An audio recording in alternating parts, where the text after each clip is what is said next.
we interrupt this program to bring you a special message, and that's sort of what we're going to be doing today, is taking a little break from our regular routine. Things have been happening in Ontario and in Sault Ste. Marie, as usual, and I believe that it's time to make a statement from a Christian perspective on some of these things. For those of you who go to church here and have been instructed in the Word of God, you know what the future holds in a general way. We know that Jesus is coming again, don't we? Yes, Jesus is coming again. The Bible also says that we can expect trials and tribulations, and that evil men will get worse and worse. Right.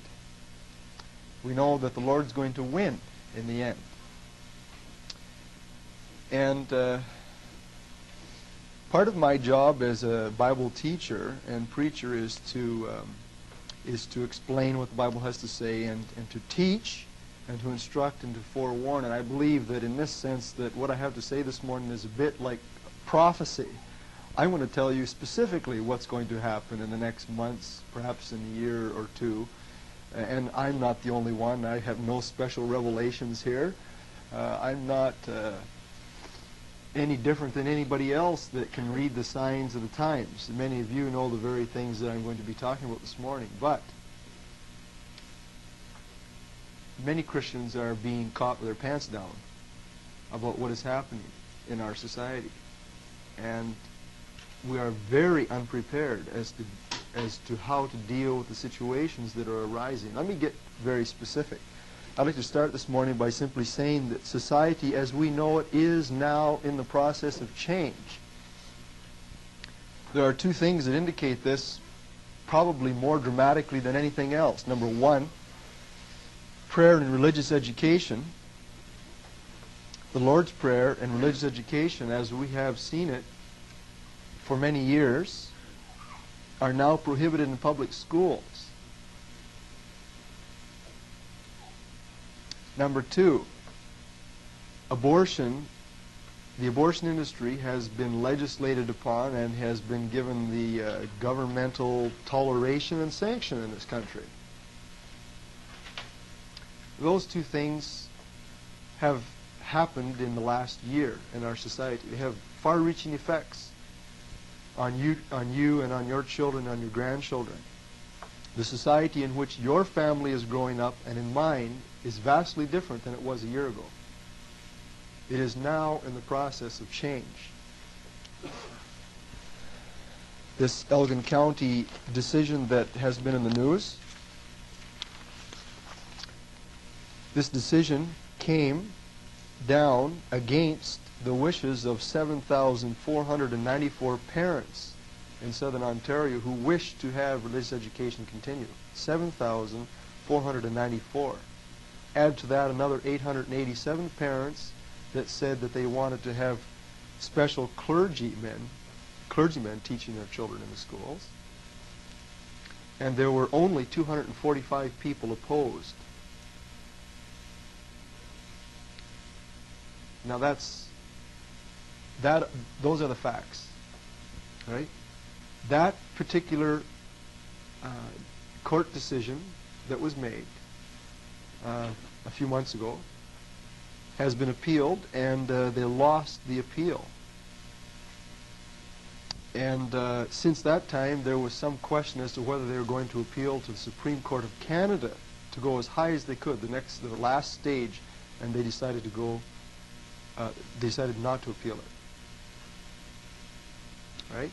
Which means that there has been now a legal precedent passed by the government of this province against religious education. Basically, that is the way it stands, and the precedent is there legally. And that is why, that was part of the reason as to why the Sault Ste. Marie Board of Education decided to not go ahead with religious education as it has been. They were threatened with the same sort of court action that the 245 parents in Southern Ontario took against the majority. And because they have the legal precedent on their side, the Board of Education here was afraid to spend the money defending the wishes of the majority in this particular board as well. And that's the way it's going to go. It's a domino effect. And legally, religious education is not yet illegal in this province, but it more than likely will become, as we have known it. I should say, as we have known it. Religious teaching will more than likely come in, but it won't be anything like you and I ever experienced in schools. That is an example of what is happening today in our society. I'd like to follow that up by simply saying that these changes that are taking place in our society today have been happening for many years. Some of these changes you and I have been aware of. I would say the majority of people who are in churches today haven't been very much aware of them at all. Society has been changing for decades in this province. Let me give you 6 examples, and we could multiply these examples, but this is a necessary background this morning for what I have to say about the Christian response to all of this stuff. And I believe that I have a responsibility as a teacher and a preacher and as an elder to make a comment on these things, to show you what the Bible has to say, at least in some respect, regarding the changes in our society. One example of the past changes in society is well illustrated regarding evolution, creationism teaching. In 1925,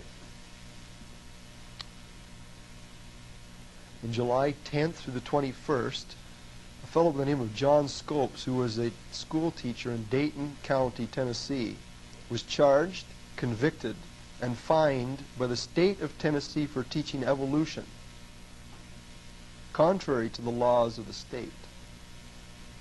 A law had been passed in the preceding month, in the month of March, or 2 months prior, in the month of March in Tennessee, forbidding anyone to teach origins contrary to the Bible's teaching that a divine being created the world. That was on the law books, and it wasn't repealed until 1967 in the state of Tennessee. Now you compare that to what is happening today. In the state of California, there is a place called the Institute for Creation Research. It's probably the #1 organization in the United States and in Canada. They have a Canadian counterpart, but it's probably the primary institution, the educational institution and publishing center for creationist literature, textbooks and all that kind of stuff. These people are fighting to keep creationism in the schools, and they're losing. And in fact, the state of California, the head honcho in the education department, a fellow by the name of Bill Honig, has threatened, and they've received letters, and they're fighting it tooth and nail, but they've threatened to throw these people out and not allow them to operate as a school. Now, this is a postgraduate college degree granting sort of institution, and they teach all the sciences, and they teach it both from an evolutionary and a creationist. They teach these people the creationist thing, so that they can go out and influence people and show people the evidence that is there for creationism. Well, California, as goes California, so goes the United States. As goes the United States, so goes Canada, at least according to history, in the past 150 years. And so there's one example of the past changes. In the last 65, 70 years, we have seen a shift from it being illegal to teach evolution to today it's illegal to teach creation in the schools, all by itself. All right? 100% turnaround. Second example. Everyone knows, if you know anything about history, and some of you don't know much about history, then shame on you.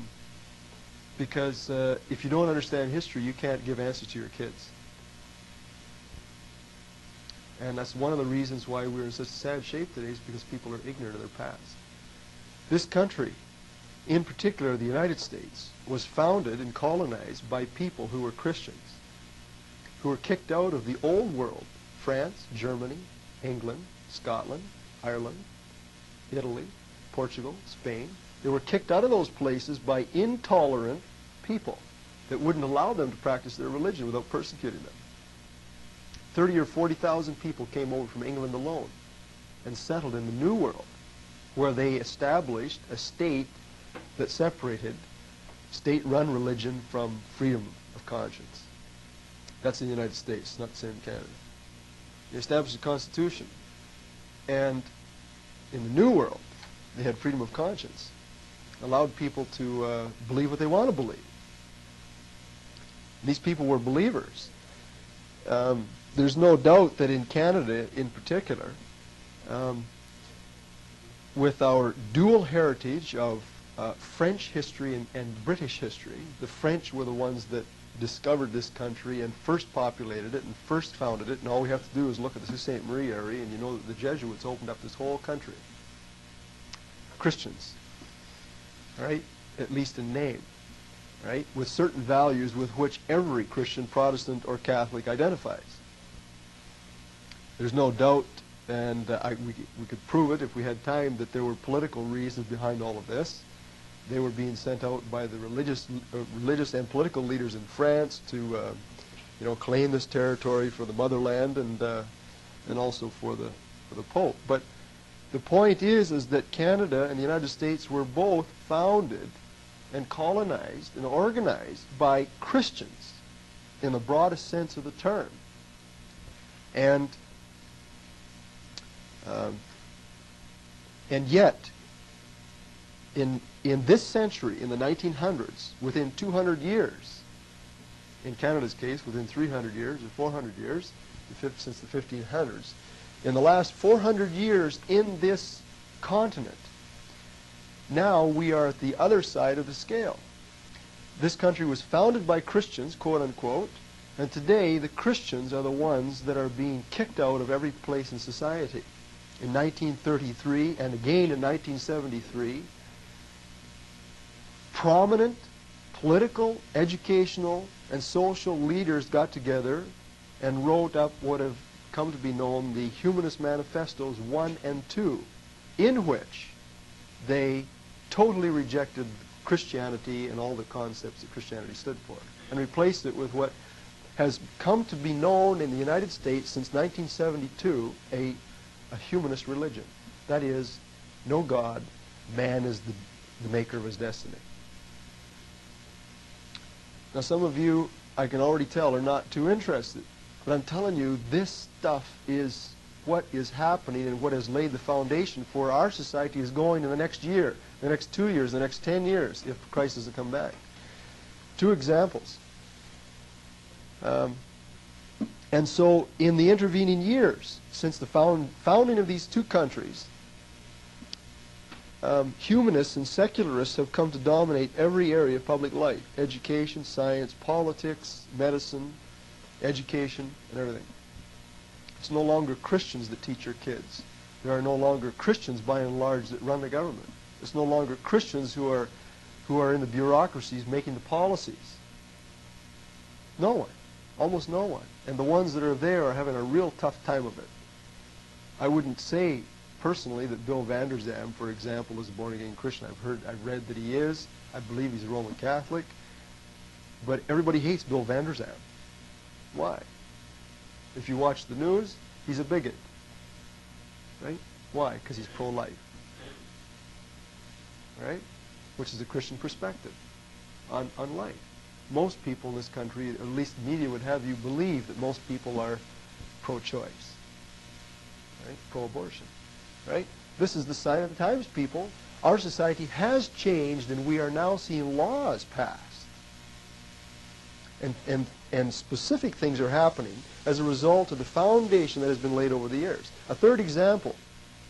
Since the victory by the British over the French in 1760, the British Empire and influence dominated, ultimately bringing into Canada the influence of the BNA Act, the British North America Act in 1871, which assumed that all people in the Dominion had the rights and freedoms, except those things that were specifically prohibited by the Charter, by the British North America Act. The British North America Act was very different than the Charter of Rights and Freedoms, which Pierre Elliott Trudeau brought in 1982. Do you know the difference between the two? The BNA Act presumed you had all rights. The Charter said which rights you could have. The BNA Act was governed by Parliament. The Canadian Charter of Rights and Freedoms, the power has shifted from Parliament, responsible leaders, to the courts. And today what the courts decide is the way the government goes. Witness the latest fiasco in education. It was a court decision. It wasn't Parliament, it was courts. And this has been historically the large difference between Canada and the United States. It's always been the courts in the United States that made the fundamental decisions. But in Canada, we started out with representative government, and we started out with responsible government, and we became, like the Americans, who got representative government, which means that originally the politicians didn't answer to their constituency. They made the decisions what they figured were right and moral and ethical. They didn't have to answer to people. That was responsible government, and today they're like the Americans, and it's the biggest lobby wins. Right? Things have been changing. And today, the real power lies in the courts. It doesn't lie in Parliament. Now that's, you may say, so what? Well, this is why things are going to change in the future, and it's going to get tough, I believe, on Christians.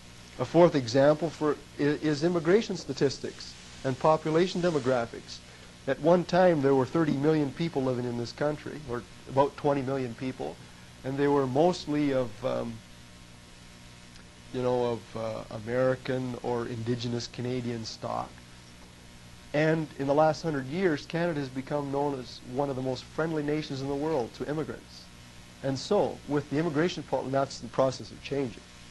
If you read the papers, Canadians are becoming more bigoted and intolerant of minorities, according to the latest Gallup poll. But the fact of the matter is that there have been so many other ethnic and racial minorities and religious minorities come into this country that we are a swarming stew of peoples. If you go to British Columbia, half of British Columbia is Sikh. That's probably not an accurate statement, but there are more Sikhs than you would ever imagine in British Columbia. Right? And that is not an indigenous Canadian North American religion. It's Indian, or it's Sikh. You know, Sikhism is one of those competing world religions that has very different values. You know, they're the ones that have the turbans on their heads, and they have I forget what they're called, but they have those daggers on their belts, and it's part of their religion, carrying those things around, right? And violence is the way it goes, right? If you don't agree with me, I'll kill you. That's Sikhism, right? And that's only one. There are dozens and dozens of other world religions that have become very prominent in Canadian society, our pluralistic society, our multicultural society now. It's no longer the way it was. Now, I'm not against other religions, right? I don't hate other people. I don't hate minorities, and please don't draw that conclusion. I'm simply trying to lay a foundation for why things are changing today. A fifth example is technology. This has happened in every country in the world except some of the third world countries. That today, instead of the family and the preacher being the primary influences on the individual as they grow up through their formative years, as it was 100 years ago, the preacher and books and your parents. Today, parents have very little influence on their children, by and large. The number one influence on kids is television. And who runs television? A liberal-dominated media. Humanists and secularists, people that do not believe in God, and they believe it's their right and responsibility to change your views. And I've read statistics that say, basically, that children spend more time watching television than they do getting an education. By the time they go through the public school system, they spend more hours in front of television than they do even in the classroom. The average kid. Where are they getting their values? They're not getting it from the preacher or the good book, or necessarily from you, the parents. Things are changing. Church attendance is an example. I just read a magazine this week, an article in a magazine this week, that warned that if things don't change in this country in the next 15 or 20 years, we're going to be just like Europe.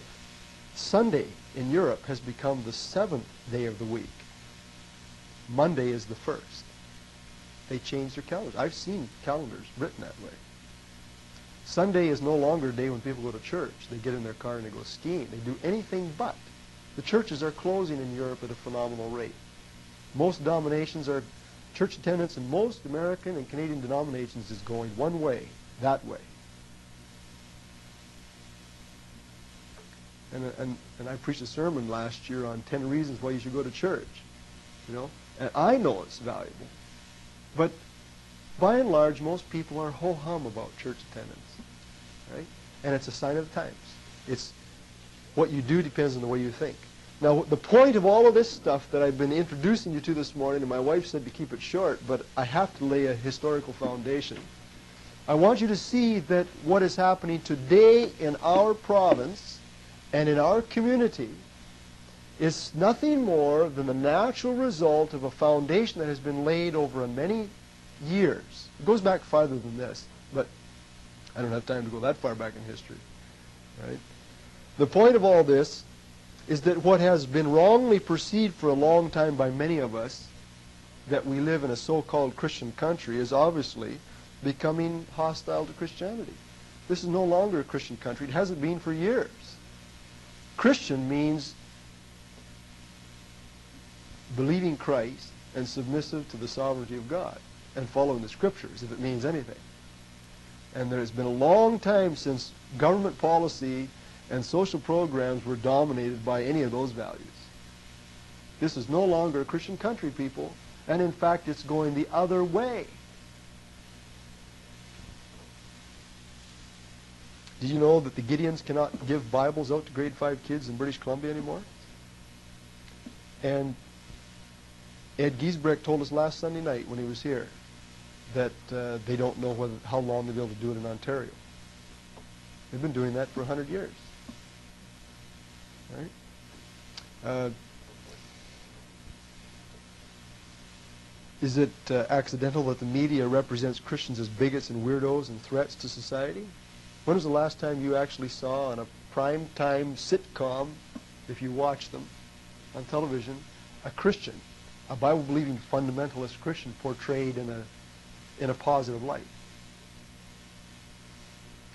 Christians like you and me are considered, and are at least being advertised to the average person out there, your neighbors and your employers, as weirdos. And the next step is not just weirdos, but actual threats. And I believe that Christians today, right now, before the going gets really rough, need to begin to prepare strategies for developing the proper response. There's only so many responses that Christians will make when the axe does come down, and if something happens that makes it illegal for you to propagate your faith, as, for example, is the case in Israel today. You cannot witness to people in Israel today. You cannot provoke a response, a religious response from someone. You cannot proselytize in Israel today. It's against the law. Throw you in jail. You can answer questions if somebody starts the conversation, but you can't initiate it. And I don't think it'll be too long in this country before the similar thing is taking place. And there are lots of people out there working to that end. They want to get rid of fundamentalists. They want to get rid of religion, period. How am I, as a parent, going to respond to multicultural education in the school? Many of you have children in the public school system. And now they aren't going to be hearing about God in the schools. They haven't been hearing about God very much anyway. But at least there was a half an hour legally given to them every week in which somebody could come in and preach the Bible to them. What about your unsaved friends who don't go to church and who don't send their children to church? What kind of response are we going to make to these people whose only contact with the God of the Bible has been that half an hour in school every week? And now, that half an hour in school is going to be shared with the Buddhists and Islam and whatever else group comes in. Spiritualism, Baha'i, and Christianity is one of the group. Just what kind of response are you going to make to that? You're going to have to teach your kids something. You, as a parent, are going to have to become informed about what these other groups are like. You're going to have to read that stuff. Your kids are going to grow up, if you don't say anything to them, wondering, I wonder if Christianity really is any better than the other religions. And if you don't inform yourself and prepare yourself and give an answer, you are at fault.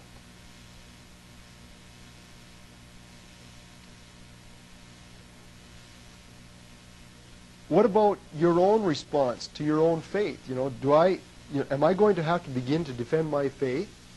What about the Christian heritage in this country? Is it worth defending? That's what I want to talk about this morning. When I get down to specifics, I'm going to talk about the Christian heritage. I believe that the so-called Christian heritage, however you define it, is worth defending this country. Excuse me, we have the legal rights to. There's nothing illegal about defending your heritage legally and politically and socially and privately.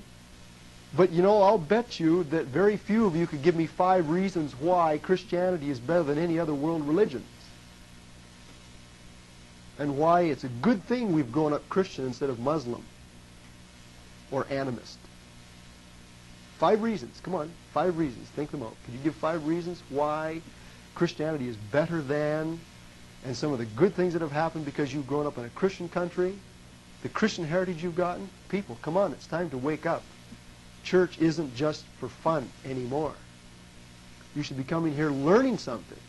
You should be coming here wanting to know the truth.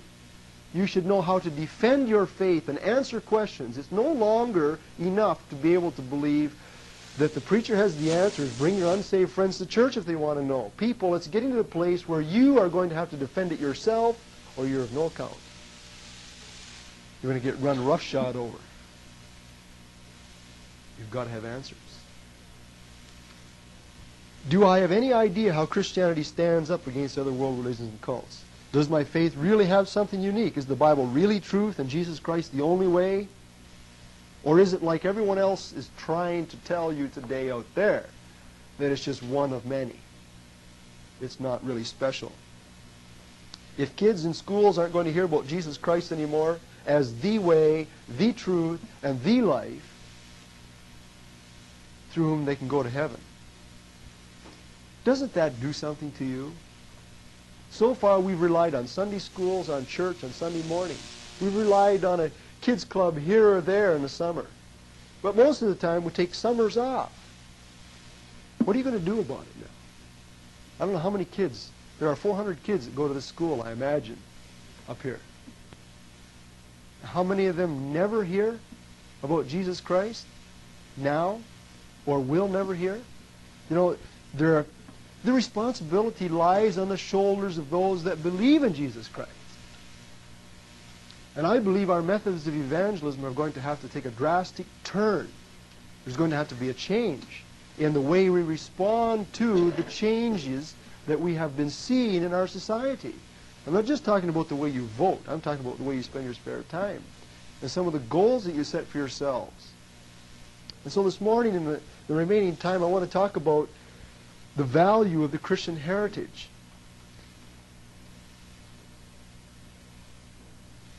And I believe tonight at 7 o'clock we'll be dealing with the second one, the validity of the uniqueness of the Christian faith. What makes Christianity special or better, or the one and only true way.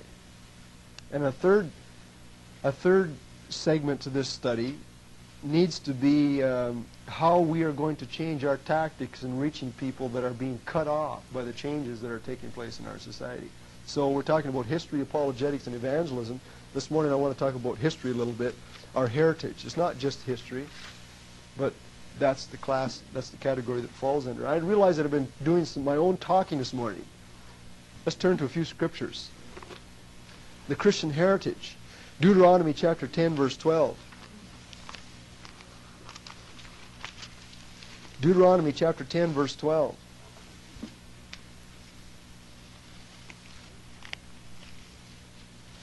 I would encourage some of you people to write these references down. These are a few places in the Bible where it indicates that there are causes and effect. That if you do this, this will follow. If you do not do this, this will not follow, or this will follow. And these are some of the scriptures that indicate to us in the Bible just what happens when a person does teach and preach and practice a faith in Jehovah, Jesus, the God of Israel and the God of Christians. You hear sometimes today in discussions, and you read about in the paper, references to the Judeo-Christian ethic. What I'm simply referring to here is the belief that's common to Jews and Christians alike, that we believe in a sovereign God who has power. We believe that man is created. We believe that man is responsible to God, that God is the judge of man. And that is unique to a lot of religions. I mean, to very few religions. Very few religions teach human responsibility to a God who's someday going to judge the world.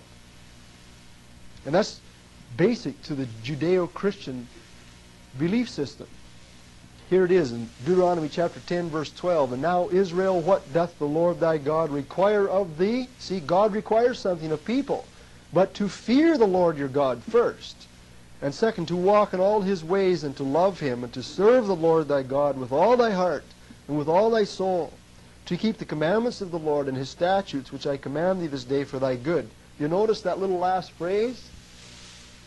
God says that if we will fear him, obey him, live for him, serve him, the end result is for your good. And that's what we mean by the Christian heritage in this country. We have grown up in a country that was originally founded on at least ethics and morals and values that were Christian.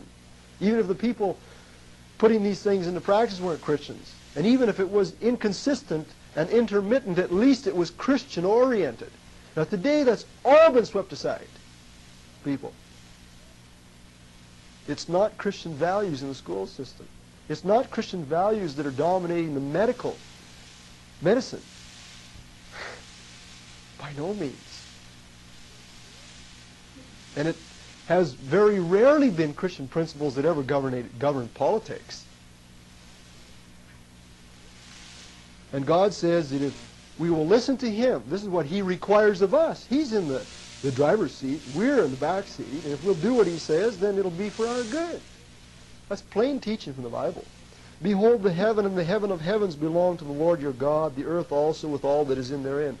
Humanism denies that. It comes right out and says, we do not believe that the world was created, that there is a God, there's no evidence that there is a God, and that whatever is here through chance.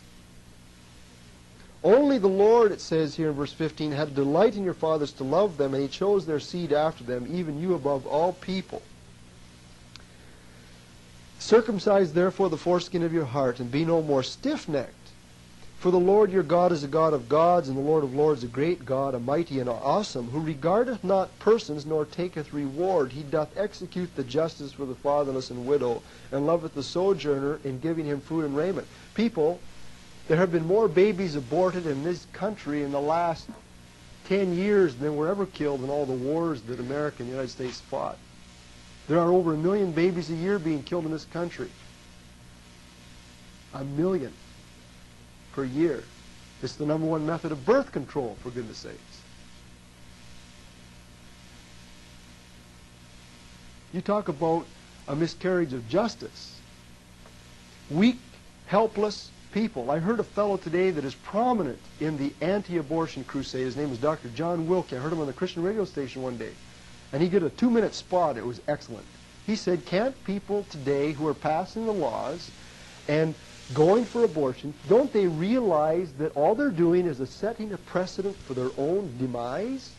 The people that are saying we don't want these kids are going to grow up today through purely economical rationale.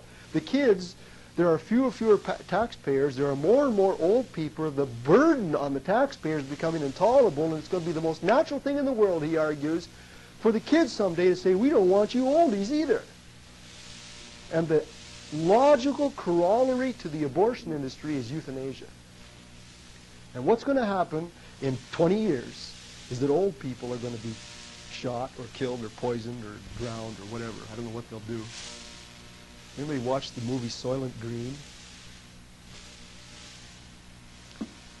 You know, talk about science fiction becoming true.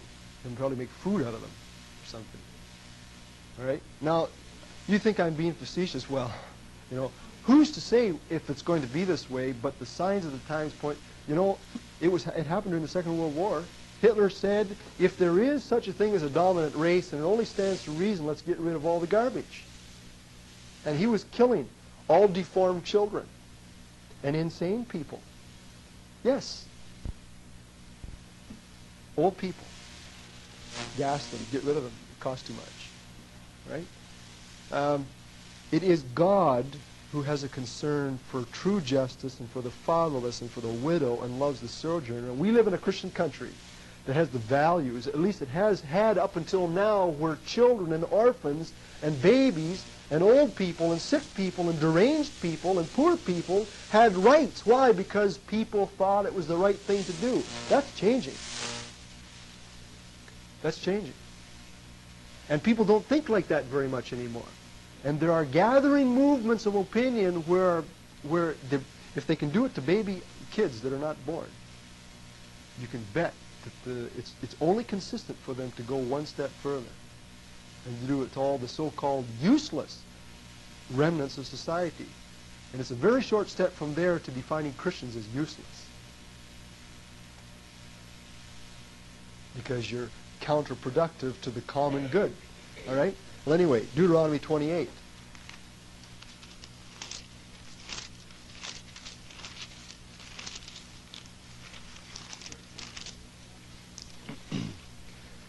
The whole chapter should be read, but I just want to read a couple of verses to show you the principle. And it shall come to pass, Moses said, that if you shall hearken diligently to the voice of the Lord your God, to observe and to do his commandments, which I command thee this day, that the Lord your God will set you on high above all nations of the earth, and all these blessings shall come on you and overtake you, if you shall hearken to the voice of the Lord your God. You'll be blessed in the city. The next verse, the fruit of your body and the fruit of the ground will be blessed. The next verse, your baskets and your kneading troughs will be blessed. Blessed when you go out, blessed when you come in, and so forth. What's the principle? It's very simple. It's a cause and effect. If you will obey God, he will bless you. Look at verse 15. But it shall come to pass, if you will not hearken unto the voice of the Lord your God, to observe to do all his commandments and his statutes, which I command thee this day, that all these curses shall come upon you and overtake you. And this, my friends, is a description of our society in the next 10 or 15 years. Guaranteed. Because we have thrown God out on his nose, and we are going to get the curses that he indicated. And I don't believe this applies purely to Israel. God indicated that this was historically what would happen historically, and it did happen to Israel. Israel did go into captivity. Their women and their children were raped and murdered. Their land was taken, and God let those people physically experience, as an example of divine justice, it's an illustration of his eternal principles of justice. And something similar, if not identical, is going to happen in every society in time that ever follows a rejection of God. These curses shall come on you. You'll be cursed in the city. And God knows that our cities are cursed today. All you got to do is go to Toronto. Cursed will be your basket and your kneading trough, the fruit of your body, the fruit of your land. Verse 20. The Lord shall send on you cursing, vexation, and rebuke in all that thou settest thy hand to do, until thou be destroyed and until thou perish quickly. It's ludicrous, people. In this country, because policymakers have the values that criminals should not be killed because of some strange reasoning. If they take another man's life, their life should not be taken in return. That's biblical. That's Christian. Murderers should die. In this country, that logic and rationale hasn't held sway for years. There was a referendum on it 2 years ago or something like that. Even the Prime Minister is against capital punishment. You know something? It costs us something like $40,000 per criminal to house, feed, protect, educate, and attempt to rehabilitate criminals in this country. A good percentage of whom ought to die. And they haven't got money to feed and educate. Strange, isn't it? And now AIDS. They can't say anything against homosexuality. It's an alternative lifestyle. It's people's right to act like they want. And the Medicare system is going to flop on its ear through lack of funding. And billions is being spent on research and development, and hospitalization and welfare and Medicare for these people? I don't hate AIDS people, AIDS victims. I'm simply saying that these are clear-cut examples of when you reject God, you reap what you sow. You're cursed. And our society is going downhill. It's on the skids, people. And it's an illustration of what happens when you switch from God's values to somebody else's values. Automatically, you turn into a different system. Different rules apply. Man, we're going to preach 3 or 4 messages on this. Joshua chapter 1.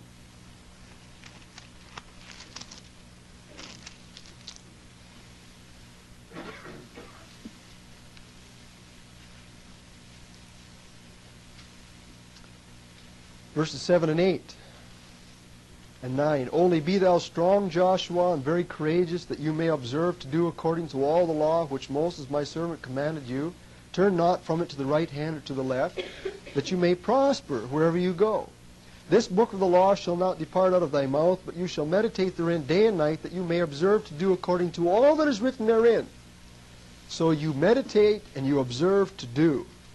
For then you shall make your way prosperous, and then you shall have good success.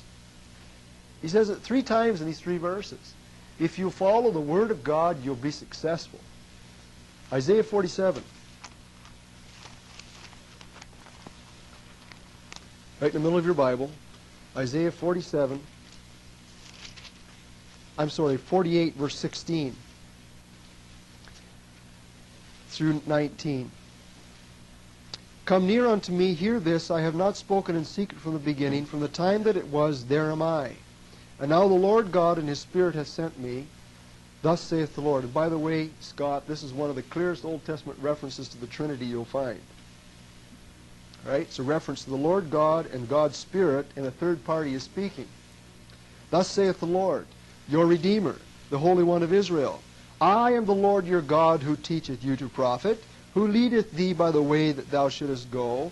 Oh, that you had hearkened to my commandments, then had thy peace been like a river, and thy righteousness like the waves of the sea. Thy seed also had been like the sand, and the offspring of thy body like the gravel thereof. His name should not have been cut off nor destroyed from before me. This is written from the other side. Moses and Joshua were the forerunners of Jewish history.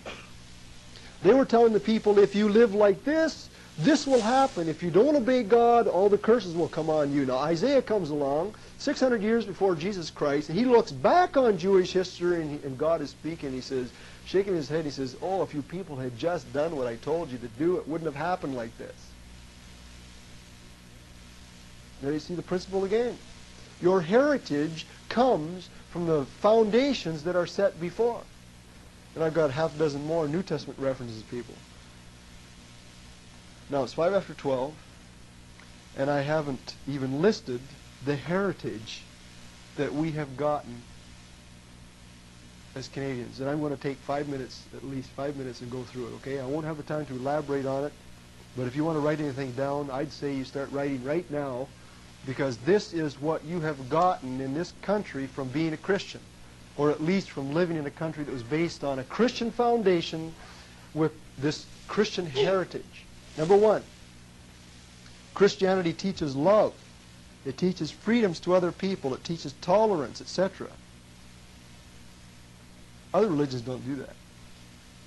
And if you want people to learn about love, teach them what the Bible has to say. If you want people to be tolerant, teach them what the Bible has to say. Matthew chapter 5 says, love your enemy. Christianity, number 2, when practiced, produces clarity and consistency in law and justice. Because the laws are based on absolutes rather than relative thinking. Today we have people that say you can't tell any difference between right and wrong. There are no absolutes. There is no God, so therefore God's law doesn't count. Who are you to say what's right or what's wrong? The strongest lobby group wins. And that leads to total chaos legally. Christianity, when practiced, leads to consistent laws. Thirdly, Christianity makes God-fearing people. It teaches people respect for authority.